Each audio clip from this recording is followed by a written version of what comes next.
The House of Mystery presents Inside Writing, the radio show where authors discuss their writing process in all genres. Welcome back into the House of Mystery, and of course, I'm Al Ward. Mr. Michael Hawley's on the co-host plate today. That is correct. So what's going on? So your wife hasn't killed you yet, and you're doing all that work around the house, right? That's the remodeling. The fireplace is looking good, so that's what I'm doing, and doing a little bit of research as well, like I always do. Yeah, but that's good because you're doing well. You know, it's once you make a mistake in that remodeling, you know, you're in the doghouse.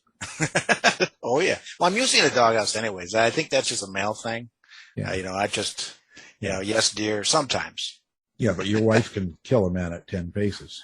That is true. She was a nationally rated judo player, so she's a toughie. Yeah, I mean, I wouldn't mess with her. My God, that's like pretty fierce. Anyway, speaking of fierce, okay, now we're going to be talking to a mystery writer here, and he's got an accent, so he must be from like England or something. So, Mr. Mark Edwards Langley, thank you for coming on the show. Great to be here. Thank you, Ellen. Yeah. So, Mark, it looks like you got a couple of books out here. And before we get into it, what's your history? Like, how did you get into writing books, period? Like, what started you? Oh, my, we have to go back decades and decades. Initially, back about early 80s, I started working in a bookstore in Houston, Texas. And at that time, I think the show Spencer for Hire with Robert York was on television. I was talking about how much I loved the show. And one of the women I was working with said, well, if you love the show, you should really read the books. So I started picking up the Parker novels and reading those, fell in love with those. Went from there to Mickey Spillane and John D. McDonald, and Tony Hillerman. So I think I started to get the bug all those years ago by reading those writers. And it's somehow stuck with me that I think I could do this, and I wanted to do this. But over the years of trying to do something, not even knowing what I was doing, let things lie. And then pretty much, took it up again, in the mid to late 90s, and started making up characters. And I took a trip out to New Mexico, Arizona, through Montana, what I was going to do for the first book, dictating off into a Panasonic tape recorder, everything I saw, smelled, felt, whatever. And then after a 2-week trip, came back home, wrote it all down, and started developing storylines and characters. And that first book, Path of the Dead, was originally called Navajo Wind, but it went through several different incarnations before I finally got it to where I... So you've always wanted to do mystery fiction as well, then? Yeah, I mean, it just intrigued me so enough. I never read much of anything else but that, and I just love the genre. I've enjoyed the genre, and I thought, well, maybe I could do this, hope against hope, that something would come to fruition. And, about 25 years later, it did.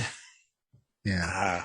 Robert Urich, I really liked him too. And he died pretty young of cancer, He did. That was a very sad thing. Yeah. It was kind of a shock, actually. I was surprised. But I always say there's always something that makes you, as a writer, decide that you can publish a book. Like usually there's some sort of an event, like you like a lot of this stuff and you start writing it. But what was it that gave you the courage, let's say, to go, well, I'm going to shop this out. I'm going to have it published, or I'm going to self-publish, or I'm going to let everybody in the world see my writing. Like what is it that gave you that push? I guess you might say I've always had the drive to do that. And going through the years, working on it. And it took a long time, I think, for me to actually find my voice in the writing. So it felt natural. It felt easy. It felt good, and got it all set where I wanted it. And I decided, at the end of 2016, when I retired, I told my wife, I'm going to try to get this published. And I looked online and went through several different people on there, and I emailed I think 17 different agents and sample chapters and sent to them, and got the usual responses of, well, thank you very much, yada yada. One agent actually called me from New York, and I talked to him for about a half hour or so, and then he told me, he says, I get about 200 chapters across my desk every month, and yours is the first one I've liked in the last 6 months. So he says, do you have the rest of the book finished? I said, yeah, I do. He will send me that, and I'll get back to you on Monday. So I sent him the rest of the book, and Monday came, and he emailed me, said, I'm going to call you at 3 o'clock. 3 o'clock, my phone rang, and he said, I want to take you on. So sweet. It's amazing when things start to domino. You never can stop it, And he said, well, I'm going to submit the book to about 6 publishers, and we'll see what happens. I'll let you know. I said, fine. So he did. And then I remember I was done cutting the grass one day, and I got back in, my phone rang, and he says, do you have a minute? I says, yeah. He says, well, I'm about to make tax time a little hard for you. I'm like, okay, So he submitted it to 6, and then one decided, Blackstone Publishing, that they would publish it. And he told me that he had gotten me a 2-book deal. Great. Wow. That's good. You don't look old enough to be retired. Well, I'm 62 right now. Yeah. You have kind of a younger face, so that's a good thing. Yeah, right.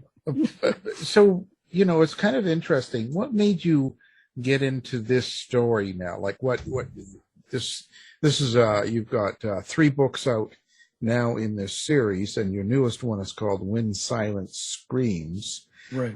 So to get into writing a series like that, there must be, something in the theme or the story that's really important to you, or some reason why you're kind of centered around this storyline and characters. Well, yeah, I remember taking a trip out with my parents when I was 12 back in 72 out west and down the Four Corners area and so forth. And for some reason, it just struck me then that this is a wondrous place. I fell in love with the land and the people, of course, and years go by, went back out there for the trip to get information for the first book. And then the minute I got down into the Four Corners area, I felt like I was home. And it's one of those things that my body just relaxed, and I go, I'm home. And I love that area. I love the people. I love talking to them and being around all those things down there. And it's in my blood. I can't get out of New Mexico for some reason. Let's talk about the basic premise of this mystery series. What is the basic idea behind it? Basic idea is Arthur Nakai, the main character in that, was 10 years in the Marines, 12 years as part of CBP as a Border Patrol in an actual group that exists called the Shadow Wolves, which is a 15-man Native American group that tracks drugs and so forth across the border in Arizona. And then after all that is done, he developed his own life in northwestern New Mexico, running a outfitting business, giving people backcountry rides and so forth. Met his wife, news person out there, weekend anchor and so forth. So she has a lot of things to help him out with that. But then I basically wanted to focus on their life together, coming back from the death of their first child, getting him involved in her being taken by a serial killer that had escaped from New Mexico or Arizona over to New Mexico there, got her just happenstance, and then he uses all of his tracking skills and his gut feelings to track them from the Four Corners area to the mountains of Montana, where he enlists one of his Shadow Wolf buddies to help track them down. How do you, with Nakai, for instance, how do you create a character like that? How does this work for you? Is this something that you take from within of yourself and build on it, or it's just a completely out of body sort of character that you've created? It's one of those things, I think, where I had a particular idea that I wanted him to have a military background and a border patrol background to be able to use throughout the books what he's learned in those fields. And I kind of built him from scratch. His name went through different changes until I settled on Arthur Nakai. And I just developed him, gave him a backstory, gave him a present story. I already have I'm on the fourth one now. There's 6 more titles I have written down along with synopsis for each of those books, subsequent to come. But I just developed the characters, and I think character is what drives a book, no matter what it is, if it would be a movie or whatever. Character is what people fall in love with. They love them, they hate them, whatever it may be. But I think I wanted to develop Arthur as a strong character.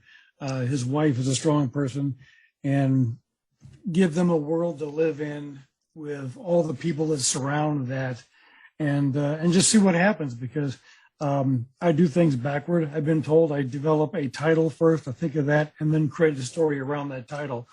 So a lot of different things happen, but I wanted Arthur to be not really a part of me, but it's weird that when you're writing him, and any other character in my new book too, but as much as you think and plan and write out, synopses and chapter outlines and so forth, the characters inevitably will speak for themselves and take you in directions you didn't even think about. Yeah, and that's always a point I like to talk to people about. Fiction writers have this character that they've created, and whereas I think both Michael and I do nonfiction, so we're kind of dealing with real people and the things they've done and their life. So it's not like we get to fantasize or think about them in a different light. So when you experience your character like Nakai or any of your others, how do you experience them? Is this voice? Do you hear the voice of the character? Well, I know it's always crazy because we get people that say that they experience them like it's visual and they see it's like a movie playing, or they hear voices, or they hear all this sort of stuff. So how do you explain that? Exactly right. I mean, when I'm sitting here writing either dialogue or whatever it may be, I see it in my head. I'm like watching a movie in my head, and my things are typing down what I see and what I hear. They have voices of their own. Now they're 3 books in, they develop their own persona, we'll say, but if I have things written down as to what I want to do, they will think, no, I don't think I want to do that. I should be doing this, and things just pop up and I change things, but I know where I'm going. Sometimes I'll write, the last part of the chapter, as I'm like 6 chapters in, so I know where I'm going. I have to get there is the point of that. But they just are in my head, and I'll hear them talking and write it down. I think I have a mug that calls writer's block, the part where my invisible people stop talking to me. How about on the flip side, your antagonist? You said that your first book was a serial killer, and then Al and I love that part because we researched that. And then, so question: are your antagonists going to always be serial killers or other kind of violent offenders? Well, that tended to work out with I delved into each book I write. I have about a 3 or 4 inch ring binder of research that I do and things written down and jotted down out of my head. But I researched a lot, Ted Bundy and so forth, and a lot of them, and listened to how they talk about what they did and how they treated things and how their whole mindset was. So that got me thinking about the character Kanesawa in the book, and I wanted to make him kind of that cold. I wanted to make him that matter of fact. I wanted to make him something when you read it, it would like chilled a little bit because you didn't think anybody could be that way. But when you would know for yourself for sure, when you watch the interviews and interrogations with these people, how just nonchalant they are. And I wanted to put that into that story with the aspect of, I look at Path of the Dead as a story of two men, Arthur and Leonard Konesewa. And having grown up in different states, but both being native, they turned out differently because of the way they were raised and their family. Either one could be the other, raised in that situation. So I just had to reach into myself and all the research I'd done and formulate this character that you just love to hate, because there are times you can feel for him and what he's talking about, and there's times that you utterly hate him, you know. But that's how that one started. So it's I do a lot of research and get things done like that. You had to pull out the dark side of you, huh? And then bring that Definitely, out. definitely, yeah. Because there were watching all the interviews and reading things about the serial killers themselves. It's just like it's just amazing how they are and can think. And I wanted to get that across, you know, in this character. But it was a pretty dark place there for a while, trying to be him. Because it's not, when you're writing fiction, you have to be every character you have in the book. So you're constantly changing and changing and changing back and thinking different things, sometimes at the same time when they're holding conversation or whatever. So I had to be Arthur's wife. I had to be the serial killer. I had to be so many different people in that. So you took a few people out then, and then you actualized those murders. How was it? Just kidding. I hope. Oh yeah, no latent tendencies here yet. That's right. Too bad. Well, so when you're experiencing your characters and stuff like that, you know, you're hearing and watching and stuff like that, do you ever kind of like wake up in the middle of the night and find a shovel beside your bed or something, or? No, nothing like that at all. Yeah, but Oh, come on, tell us the truth. Oh yeah, no. It's just, you know, it's one of those things where I mean, I look for things to fit certain characters I want to have. Like the third book, When Silence Screams, there, that I know what I wanted to do with the missing and murdered indigenous women. I found out 5,712 went missing in 2016 alone. That prompted me to research more about that. Oh yeah, yeah. That was the first year they kept records on that too. It was amazing. I researched more about that. I found their website online, and when you look at that number, it's a number.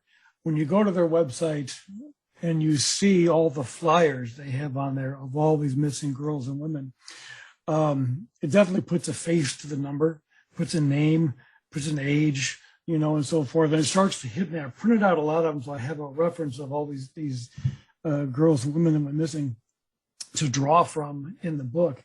And I wanted to mix that with then the current issue all the time of, you know, how teenage girls or boys get lured online by a fake profile.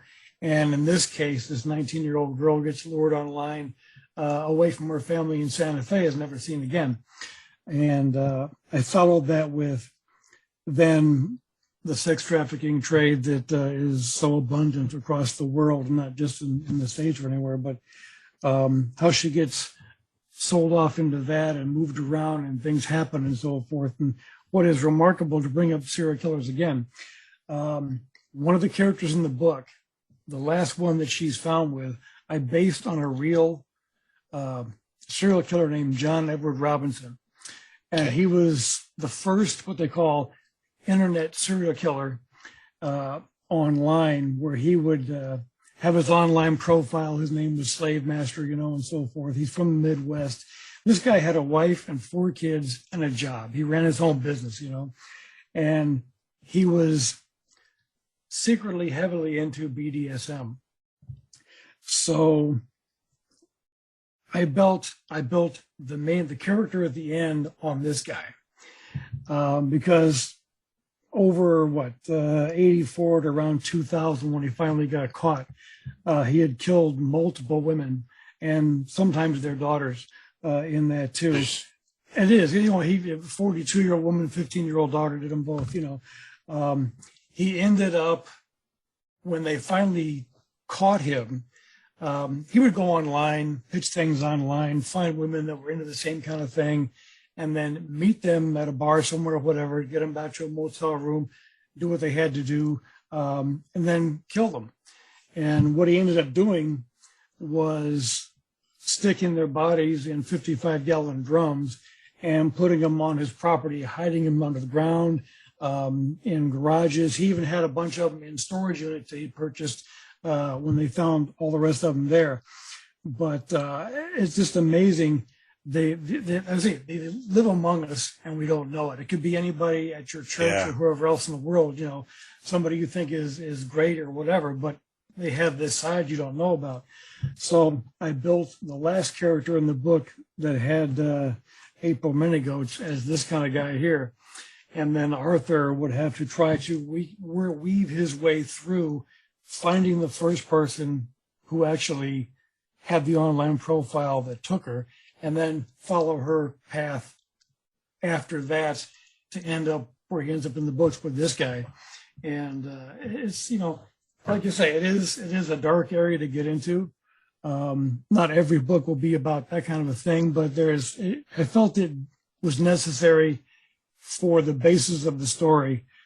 And it's won a couple awards so far. It's up for the Silver Falchion Award at Killer Nashville on the 20th here, so hopefully I might be able to snag that one, you know. But right, people either read it and you're maybe disgusted by it or whatever, but it's the truth. It's truth wrapped in fiction, because people need to know that this exists. And I wanted to do it in a format where it was a great story. You felt for the characters. You wanted the girl to fight for herself and survive. You wanted Arthur to come along and find her at some point, you know, and the whole trip through the entire book. I hope I did that, and I hope people enjoy it, and a lot of people do so far. Yeah, and I guess in a sense, the good thing is that you can take some truth and have a better ending, or you know, a more palatable ending than like what we write here. We can't do that. It is what it is. It'd be nice if you could make it better than it is. But so in a way, doing a fiction around truth, like historical fiction style, you can make it maybe, I don't want to say happier, but just a more pleasing or more satisfying end to the story. Yeah, I think so too. I mean, it steadily builds tension throughout the entire book, which is good. If everything leads to something else, leads to something else, and so on, you know. But I think my second book was Death Waits in the Dark, and that dealt with drilling and fracking in native lands and so forth, and were the first love of Arthur. Her two sons end up getting murdered, and she wants him to find out the who and the why, and that takes him on a whole different route through all that as well. So a lot of Native people that I talk to love the fact that I am talking about things that they're affected with on a daily basis, and I'm glad to have their support, and a lot of them have helped me out with certain things about, you know, history and so forth, and clans and that kind of thing. But I look to them for, if I don't know anything, I will ask them, and they will give back to me with answers which I can use, which is good, because I love their input. Yeah, it's important to have their interaction, then, the support, and have them during especially during the research parts. Oh yeah, for sure. Yeah, and you know Michael's online name is Slave Master. Yeah, Al, don't tell anybody. You're not supposed to tell anybody. Just so you know, everybody, just type in Slave Master and he's there. You know, lately it's called Silver Slave Master because he's Silver Fox Slave Master. Silver Fox. Yeah, he's moving up in the world. Well, that's right. I have to say that. Okay, so it seems like, you know, you talk about fracking and missing natives and stuff like that. When you're kind of going into these areas, you know, you're kind of dealing with the real subjects of what's going on in our world. Is this sort of a subtext, or maybe something you want readers to get from the books, besides the entertainment value, besides the mystery and all that? When that's all going on and it's a good story and they're entertained, Do you have kind of some point you hope readers take away? Well, I look at writing the books like I don't put my aspect of what I think in there. I show several different points of view and let the reader decide what they want to decide. But I do want to hopefully raise awareness on a lot of things and get people to look at something in a different point of view. I like to say that America is not just black and white. It's so many different variations that are out there. And I want the people to relate to Arthur and his wife as a couple, not just Native American or whatever, but I want them to relate to the couple, the struggles they have. And that's one of the constant little threads that run through all the books is their life together and the ups and downs that everybody has within their marriage and so forth, along with that, so they can feel and relate to them as people. So I think that, when they sit down and read a book, everybody who's read the books so far has fallen in love with those characters. My wife actually loves the character of the sheriff, Jake Villigodi, in there, but she likes him, but she wants to marry him, as a matter of fact, too. Oh, you'll have to do me in first. Yeah. Well, that's easy. that's book 4. Well, how about that book 4? Which is it? It's the same protagonist. Your book 4. You have a book 4. You said, right? Right, I'm working on that right now. I'm about 8 chapters into that, and that one is going to be centering around methamphetamine use on the reservations. That Arthur has to find out where it's coming from, how to deal with it, based on a thought I had that Arthur and his wife are driving home from visiting her father in Kayenta, Arizona, and in the headlight beams, as they're talking, they see this person kind of stumbling side to side and then falls over in the road. And due to the distances and lack of, you can't call an ambulance, have it be there in 5 minutes. It's like maybe a half hour or more away. They throw him in the back of Arthur's truck, run him to the hospital, and find out that he's overdosed on meth and so forth, and he's been jittering and all the things that it entailed with that. I had to talk to a couple of doctors about treatment in the hospital to find out what the course of procedure would be to make it accurate. But that's going to be involving that. And I'm not really sure where I'm heading with that. I have a end written. It may get there, it may not be a different ending when I get there. But I'm trying to get right now a lot of files. I submitted a FOIA request with the FBI on certain things because I have 3 people I want to look at and base things on what happened with that. And that's one thing, too, that I do. The files that I do have, I use as basis for some of the storylines. Like I got for the medical examiner in my book series, I got like 100 pages of autopsy reports from UNM about the medical examiner out there to see procedure and how they do things and what's done with that. I'm trying to request the new files for the new book, the new series. First book is called Bloodlines, and I looked around for something that hadn't been done just yet. I didn't want it to be, a sheriff in Wyoming or a national park guy or whatever, I wanted something to be different. And I stumbled across a job that I researched and nobody had written about yet. So I got in touch with the deputy director of that organization and talked with him for a long time. He answered all my questions. So I got everything written down, and he actually sent me about 6 different case files from them to look at and go through. And I kind of work those together as one storyline in the new series of books, which I'm 15 chapters into now. So that I hope is going to work out really well and see the light of day too, because it's I love doing this. I mean, you write as well, so it's like I cannot stop doing this.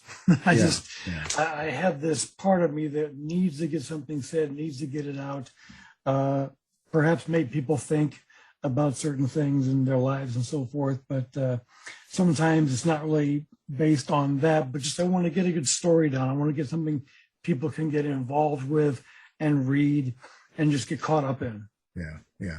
It's the new book. Is that based on a guy out of Buffalo? Slave Master? Slave Master, yeah, that's right. He sells methamphetamines and Yeah. No, to no, be on it's the radio. Yeah. it's a different situation with that, but it's coming along pretty well. So I'm trying to do both books at once, which is kind of hard to do. If I get stuck on one, I go to the other one. You know. Yeah.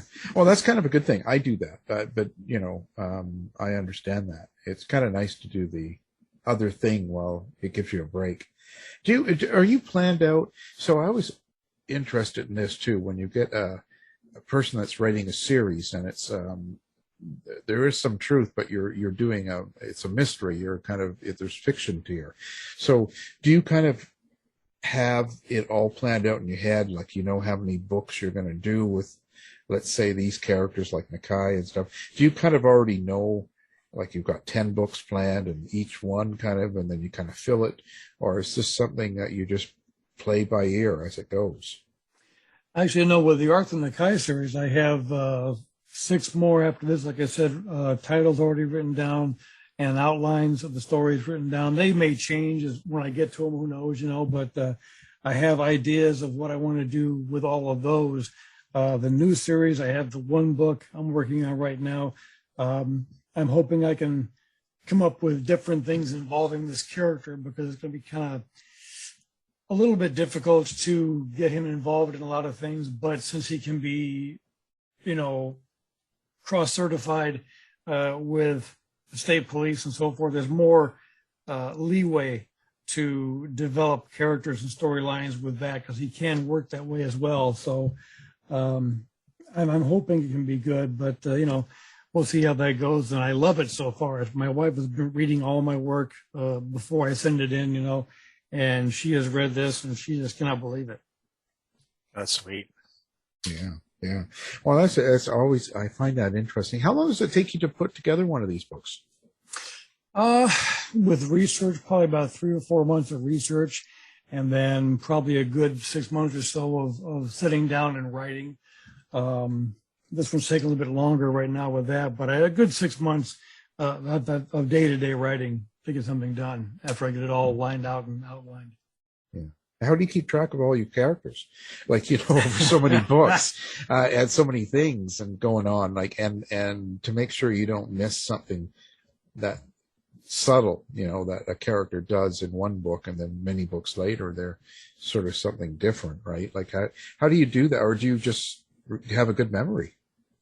Well, I have had to, while I was doing the 3rd book there, I've had to go back to the first 2 books and kind of pick up where I saw things and oh, yes, right, that's right. Yeah, it's hard to keep a lot of things in line when you're constantly writing things down. Thank God for the note section of my phone, because I have like 500 and some odd notes in there of just things that pop into my head to write down. Otherwise, I will forget them and they'll never see the light of day.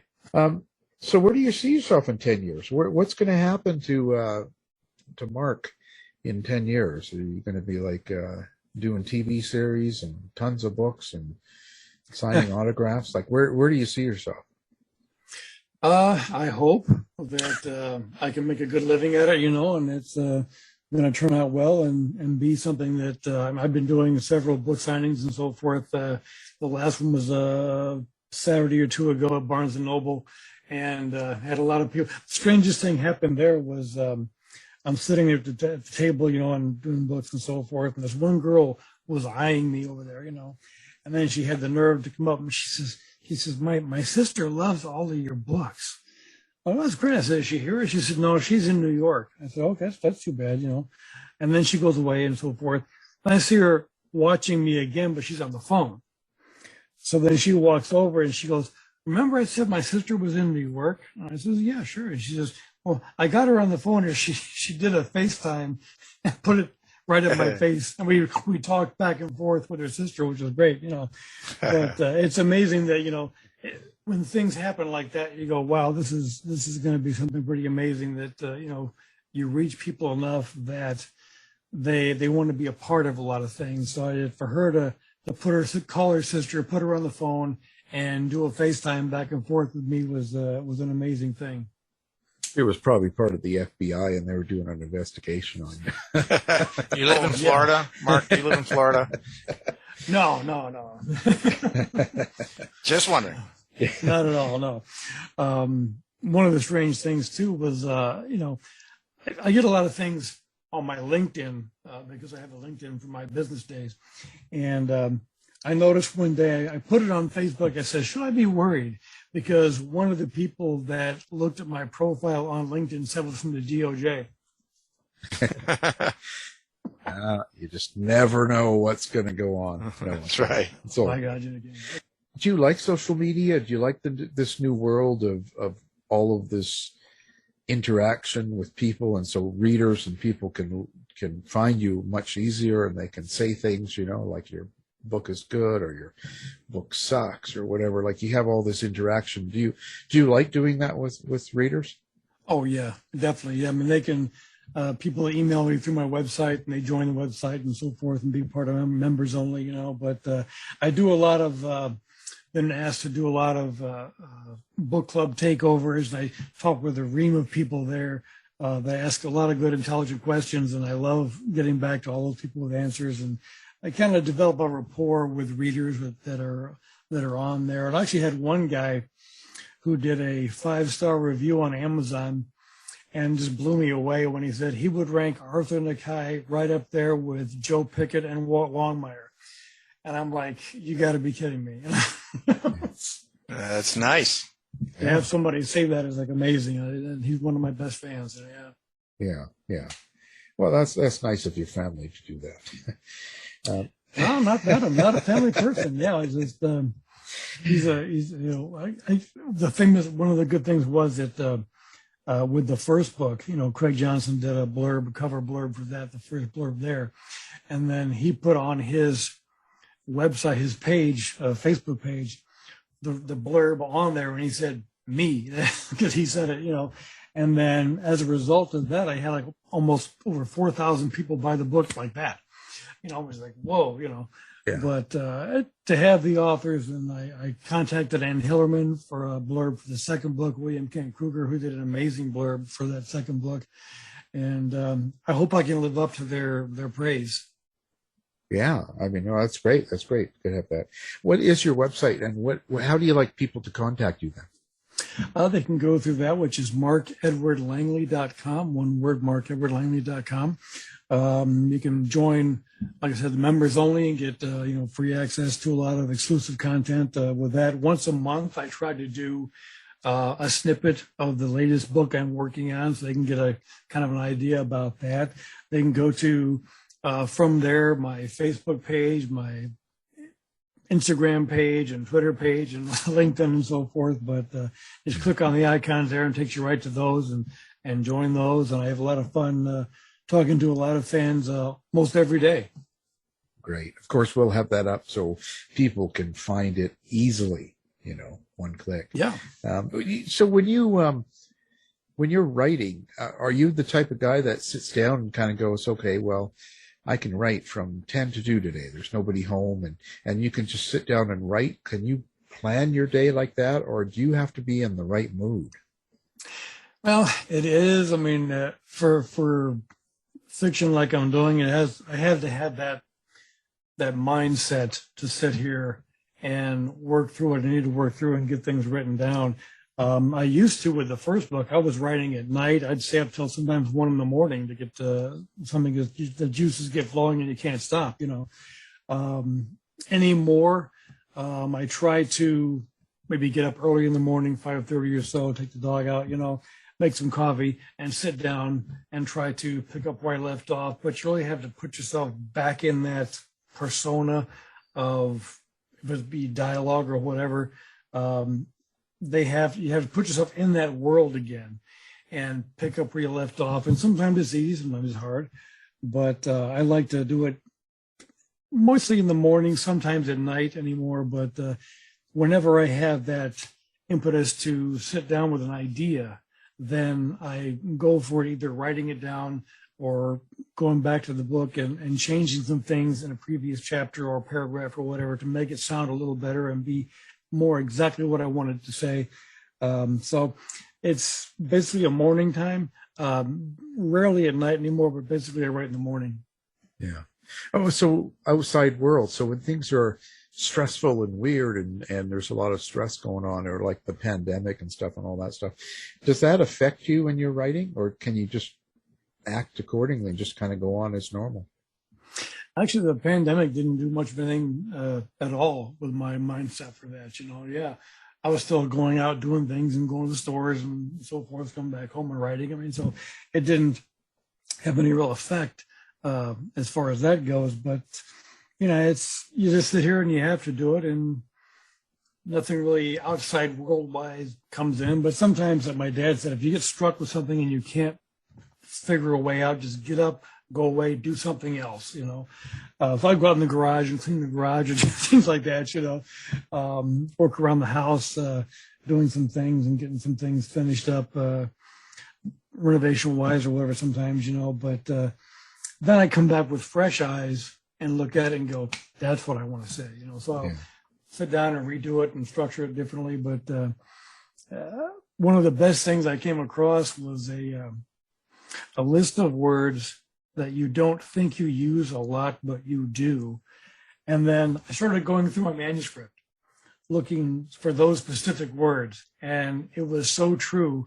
It's words that are there, but you don't really need in the sentence, and it just clogs things up. And I went back through there and restructured that and removed all those. And sometimes you'll find a different way of saying it where you get the point across without so many words. So it worked out great for that. But I'm always learning, whether it be reading online or Writer's Digest or somewhere, but just to sit there and do it. I'll be funny. I'll be reading like Ann Hillerman's book or somebody's book and thinking to myself, I wouldn't have said it that way. But you change things, but, and then I read my own book too. Sometimes I'll go back through one of them and I'll go, well, I could have said this better. But it's too late at that point. So is there a time where you finally just commit and say, I can't look at it anymore, and then you submit it? Or is it one of those things where you kind of go back and forth, and you then almost ruin it if you go too hard? Oh, man, I'll tell you, because there are times when I will write a chapter and go through a next one and then go back 2 chapters and read through it again. Or luckily have my laptop read it back to me, because what your mind thinks it sees may not be there, but the computer will tell you exactly what's there and read it back to you. It doesn't sound right. That's weird. You made a mistake somewhere and left something out, but I like to go back and do that. It's hard to not edit and edit and edit again, Right. It comes to a point where you go, I think I'm done now. I need to stop, do this, or I'll go on forever, get it off to an editor, and then submit it. Where I made a lot of corrections when I did one of my books on audio. And when you read it aloud, you realize, oh my gosh, I need 2 editors. Silver Fox is getting old. That's right. That's where I was lucky, because Blackstone had sent me 4 people reading my first book and wanted me to choose which one I wanted to have do the audiobooks. And my wife and I both listened to them, and we settled on Bronson Pinchot because the way he read it, the other ones were like reading it, yes, verbatim, whatever, but being the actor, he brought in inflections, he brought in feeling, so we went with him, and it's been a joy every time he's done one of my books. Yeah, right. Yeah. There you go. He will bring them to life. Yeah. So you don't want the slave master, huh? Okay. No, something about that won't work. Stay away from that. That's right. It's crazy. Especially his website. He's got methamphetamine all over it. Yeah. Oh man. Yeah. He fracks to get meth. That's right. Yeah. Wow. So that's interesting. And okay. So what do you do for, kind of inspiration? And it doesn't have to be writers. It can be music. It could be movies, or do you like to go fishing? What do besides read my books, what do you do for inspiration? Well, it's hard to put yours down. Yeah. Yeah. Yeah, that's right. Now you're getting it. Yeah, but I do listen to a lot of music. I listen to a lot of different variations of music. Sometimes when I'm writing, I'll have Native American flute music on, or a number of different things, smooth jazz or whatever. Even some Pink Floyd every now and then if I have to be in the mood. But I try to read other people's books, but I don't really have the time as much as I want to devote to that. Like, it's taken me, I think, 3 or 4 years to be almost to the end of Van Hillerman's first book. Because I'm doing so many things, I tend to try to read when I can, which is not very often, but Right. I don't do much outside of the house. No hunting, no fishing, and so forth. I don't have the impetus to go do that. So it's like, basically, I will watch. I'm a sucker for, any mystery television, or series of TV shows that are on Hulu or whatever it may be, that I find and watch those. And like, when I was writing the first book, with that serial killer from the first book, I watched the show The Killing, and that was the guy from 50 Shades of Grey being the serial killer. And I was watching the show going, this is exactly what I read about and saw that these guys do. He had it down to a T, the way he acted in that series. But, I found myself watching a lot of either true fiction stuff sometimes, or a lot of Harlan Corbin's books. And it's one of those things that I kind of relax when I watch somebody else's work and try to figure out who did it and what's going on. Have you ever watched true crime and then like that, to get an idea of, let's say, maybe they're interviewing a real serial killer just to see how his mindset works? I did for the first book, because I wanted to get that feeling of what it's like to be inside that head. And I think I did sometimes with that, because some people go, this is pretty dark. But I mean, the newest book, When Silence Screams, is like a dark reality of what actually happened. So I see a lot of movies and TV shows that scratch the surface of sex trafficking, but this let you, and I did interview some people that had lives in that they don't want to read the book, they lived it, they don't want to read it, but their stories led me down that path of making the characters in that more realistic, that you would care about each people that are in there. So I think I did a good job of that, and hopefully a lot of people agree. Yeah. Well, so where do you get your passion for the characters that, let's say, are completely opposite, like a native female or something, or somebody that's, you are not, and so how do you feel that you go around to coffee shops, or see people in stores, or things like that, and kind of pick up characteristics, or it's just all coming from your imagination?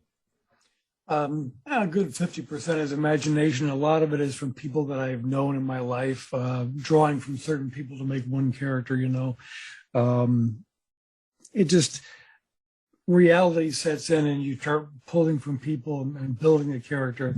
So I want to give everybody, nobody's perfect. Everybody has something that's with them, that sticks with you. So a lot of the people that I've dealt with, and some people I've talked to face to face, have actually been in my mind creating a character. One of the characters in my third book there, the guy that actually fishes a woman's body out of the lake on the Navajo reservation, I based on a man I actually did meet, and who was a wealth of information, because he actually is the foremost botanist and geologist of the Four Corners area. He does dissertations at colleges and takes university students out in the field and teaches them about, what the rocks and the flora and fauna and so forth. So I learned a lot from him. I constantly am referring back to him and what he told me in books that I use to develop histories and so forth. In the second book, I wanted to find out, the history of the area. And we talked for a good half hour, and he said, well, what do you want to do now? So I'd like to go to some of the locations in the book and have you tell me about them. So we went to a few of them there, and he opened up about the Navajo history of the area and then geologic formation of the area, and all these wealth of information that I had no way of finding out other than talking to him. And he was just a joy to listen to for days on end. That's, a couple of days I was out there with him, but it was amazing. So I draw from a lot of people I know and have known during school days or whatever. I actually named one of the characters in the third book the nickname of one of the guys I worked with a long time ago. So I asked him if he ever found his name in the book. Well, there we go. Got to look out. And now I know Slave Master. Well, that was an evil laugh there. Yeah. Well, it's been interesting getting into the mind of Mr. Mark Edward Langley. Now, his newest book is called When Silence Screams, and he hears voices. He needs help. He needs to get out there and pick up a book. Quiet, they'll hear you. Yeah. He's sitting with a whole group right now, and he just make sure he doesn't have a gun. Well, anyway. I always tell people, if you want to watch a movie and find out what a writer's mind is like, watch The Man Who Invented Christmas about Charles Dickens. It is exactly the way it is. Well, there we go. See? We'll never have him live in the studio because we just never know. Well, we appreciate this. So thank you for coming on the show, and we'll talk again. I love being here. Thank you very much. Nice speaking with you, Mark. You've been listening to the House of Mystery radio show.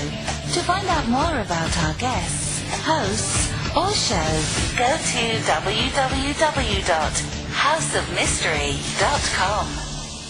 Show's over for now. Was it as good for you as it was for me? Well, good night. This has been a production of Something Weird Media. I'll be back.